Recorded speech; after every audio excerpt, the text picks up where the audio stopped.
This is my video exploring the abandoned airport at Tempelhof in Berlin. Although Berlin fell solely into the Soviet side of Germany, the city of Berlin itself was split up into 4 sectors. In an attempt for the Soviet Union to gain full control over Berlin, they implemented the Berlin blockade. This meant that there was no way by ground travel to get supplies to the western side of Berlin. Due to an agreement made in the Yanka Conference, Allied forces could still access Berlin by air by using 3 20-mile wide corridors. The 3 columns on top of the memorial represent this. This became known as the Berlin Airlift. From 1948 to September 1949, Allied forces solely supplied the 2.5 million residents of Berlin by air. This memorial celebrates the lives that were lost during the Berlin Airlift. Every single day, I'm gonna make something great. That's my way. Every single day, I'm gonna make something great. That's my way.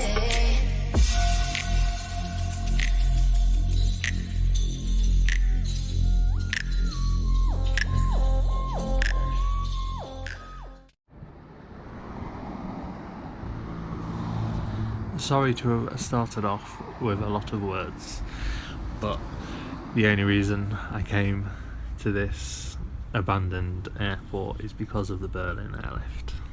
It's incredibly interesting and incredible what they did to supply people. There's some really good stories that come out of the airlift. The story of the candy bomber Gail Halvorson, who during the airlift would drop little bags of sweets for the kids that were waiting outside the airport, is one of my favourite stories in modern history. It's cute as hell, look it up.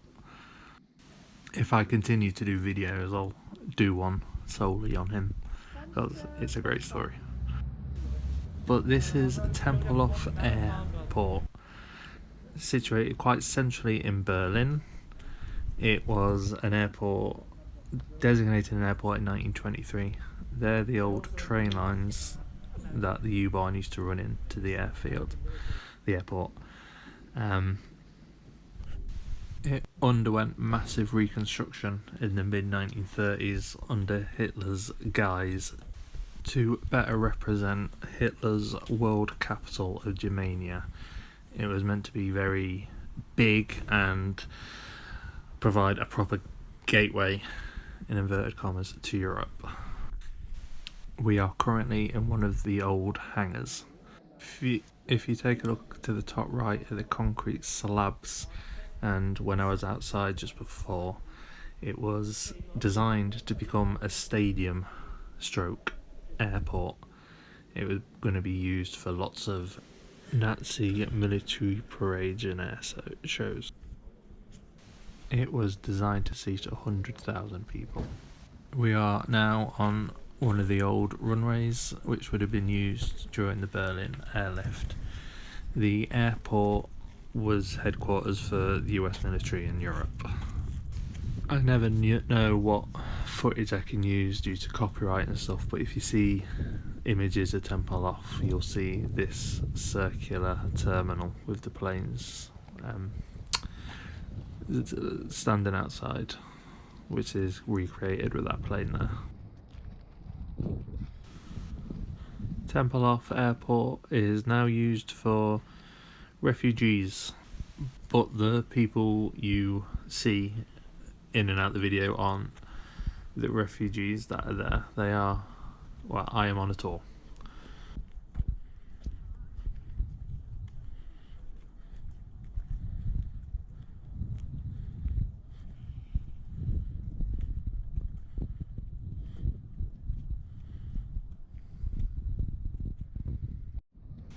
Although the Nazi version of the airport was never finished, although it was under construction for 10 years, it is said to be about 80% finished.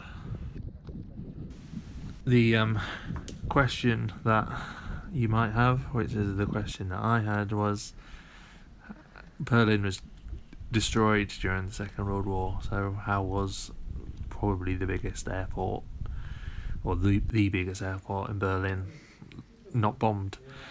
And it was really heavily defended, and also the Allies were thinking that it would be very useful after the war, so it was largely unscathed. Though did receive bombing, but it remained very largely unscathed. It was mainly used in World War II as a factory to build German bomber planes. I am now in the old concourse area with baggage reclaim and arrival departure board and an old restaurant and the car hire desks. Oh, I know how they look.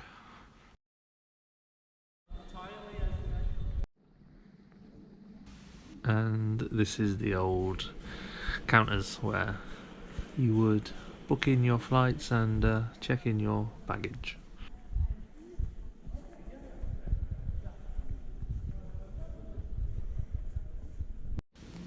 So Tempelhof also had lots of air raid shelters in the grounds, a lot of them, and during the Battle of Berlin, there would have been all these air raid shelters would have been full of about 40 to 50 people. So if you imagine being in here, there's about 30 of us here. So you kind of get a better idea. The graphics on the wall are for the children that would have been in there to distract them, because the bombings that were going on above ground would have been very prevalent when you were in the room.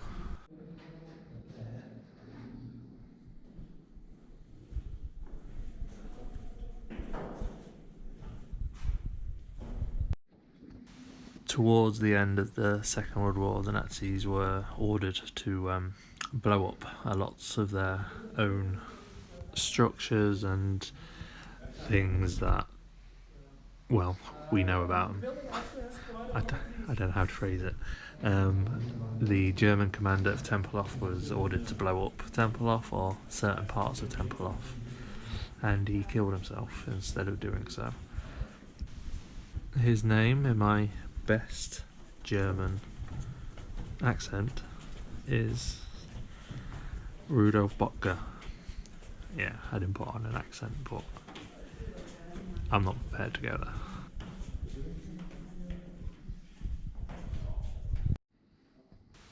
So the Soviets won the race to take Berlin, and they took Tempelhof on the 28th of April 1945. Due to the Potsdam and Yankee conferences, it was agreed that Berlin would be split up, as I mentioned before, and Tempelhof fell into the American sector. It was turned over to America on July the 2nd, 1945. You get a good feeling of German architecture in this concourse with the large columns. Yeah, that's what the tour guide said. I have no idea, but I do get what you mean. This would have been the main entrance.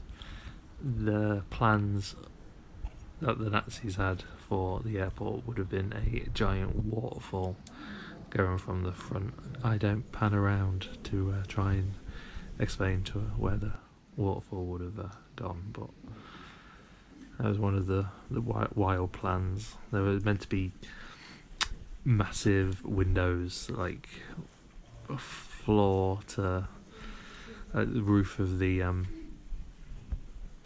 terminal windows, so you could have a full view as you were coming in. We are into a newer building that was built by the American military for their military personnel, and I'm walking into the old chapel, but this is all old American military base.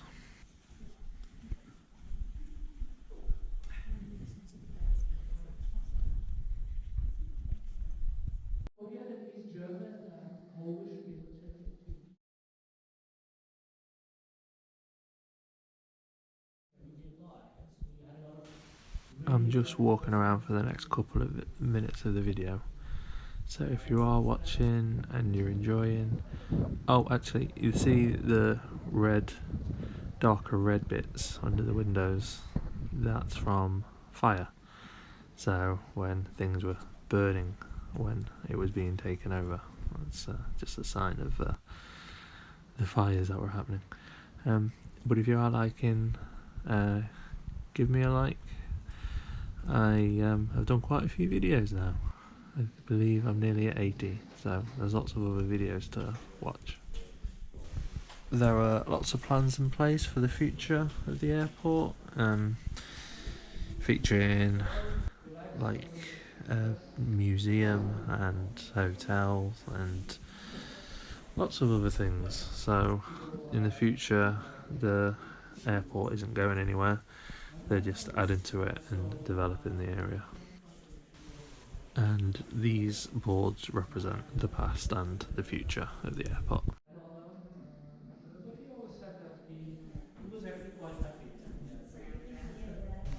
We are currently in an old bowling alley, which was for the American military. So we are where the lanes would have been, and this upper deck would have been the kiosk area.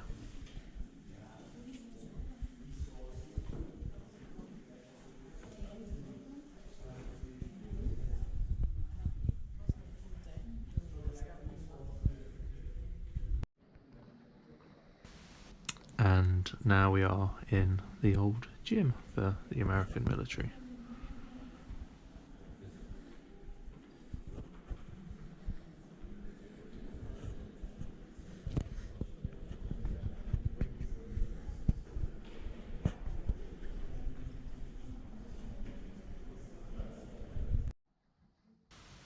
This is where the air traffic control would have taken place. All the equipment and machinery would have been in this room.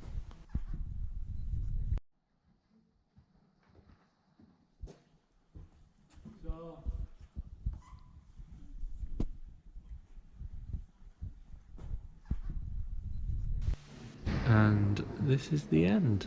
This would have been if you got off the plane and were walking back through the corridors, as we've all done hundreds of times. This was the old walk for Tempelhof, and that's a look back out to the runway.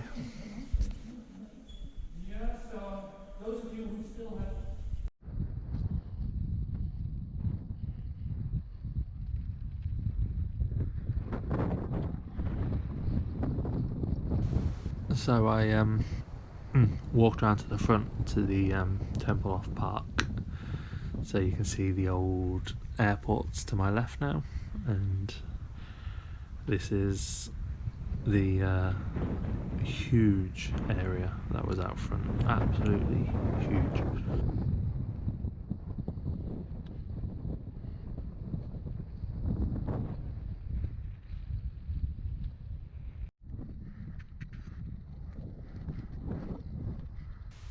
So it was common for German airports for the planes to land on the grass. This was obviously pre-World War II, so that was what was common in Germany apparently. And when America started to do, the Allies started to do, I am not American, I just thought I'd point that out, when they started to do the Berlin Airlift, and they were having planes take off and land every 90 seconds continuously, they had to build the concrete runways which are out in the park now. Thank you very much for watching.